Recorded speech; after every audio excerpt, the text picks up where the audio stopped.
आज फिर सुबह हुई।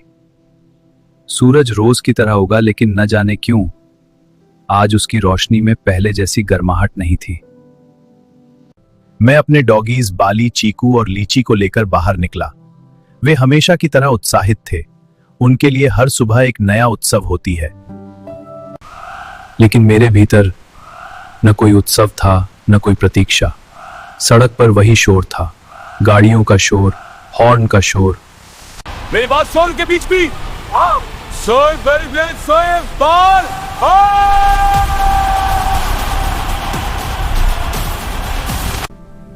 मैं चलते चलते सोचने लगा, यह सब क्या है?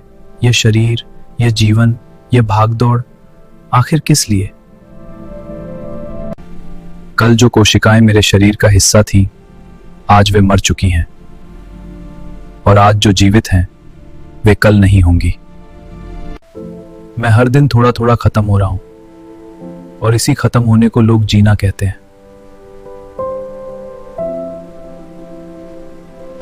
पेड़ को देखा, कुछ पत्ते हरे थे, कुछ पीले हो चुके थे, और कुछ जमीन पर गिरे हुए थे। जो पत्ते कभी हवा के साथ नाचते थे, आज धूल में पड़े थे। और एक दिन मेरे साथ भी यही होगा। मैं भी किसी स्मृति की धूल बन जाऊंगा। तभी बाली ने अपना स्वाभाविक काम किया और फिर अपने पैरों से पीछे की ओर मिट्टी उड़ा दी।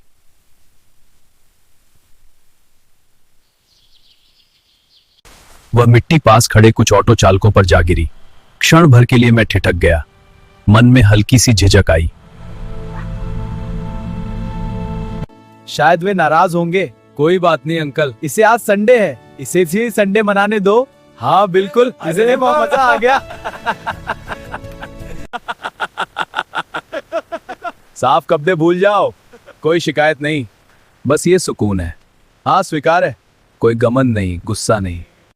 मैं उनके पास गया, उनमें से एक के कंधे पर हाथ रखा, उसके चेहरे को ध्यान से देखा। उसके कपड़ों में संघर्ष था, उसके जीवन में शायद चिंताएं ज्यादा थीं, लेकिन फिर भी उसने मुस्कुराना चुना। मैंने उससे कहा, बेटा जीवन आसान नहीं है, लेकिन तुमने कठिनाइयों के बावजूद अपनी मुस्कान नहीं खोई। पक्का है, ईश्वर तुम्हें दिन दूनी रात चौगनी तरक्की दे।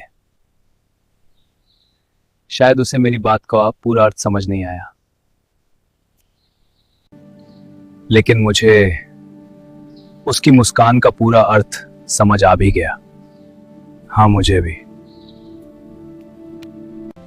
मैं आगे बढ़ गया। मेट्रो स्टेशन के पास कुछ लोग थे। कोई रिक्शा पर बैठा इंतजार कर रहा था, कोई खाली निगाहों से सड़क को देख रहा था, कोई अपने फोन में खोया हुआ था। हर व्यक्ति अपने अपने संघर्ष के कैदी थे। उनमें से कुछ ने मुझे नमस्ते किया, मैंने भी नमस्ते किया। वह क्षण कोई बड़ा नहीं था, कोई छोटा नहीं था, बस चलती फिरती आत्माएं थीं जो इस क्षण भंगुर संसार में एक दूसरे के अस्तित्व को स्वीकार कर रही थी। तभी एक अजीब विचार मेरे मन में आया। अगर मैं 1 किलोमीटर ऊंचाई से इस दृश्य को देखूं तो क्या दिखेगा? ये सब लोग, ये सब गाड़ियां, सब छोटे छोटे बिंदु लगेंगे। और अगर और ऊपर से देखूं तो ये पृथ्वी भी एक बिंदु होगी, और उस बिंदु पर मैं हूं, एक ऐसा अस्तित्व जो कुछ वर्षों बाद हमेशा के लिए मिट जाएगा। तो फिर यह अहंकार किस बात का? यह संघर्ष किस बात का? यह क्रोध किस बात का?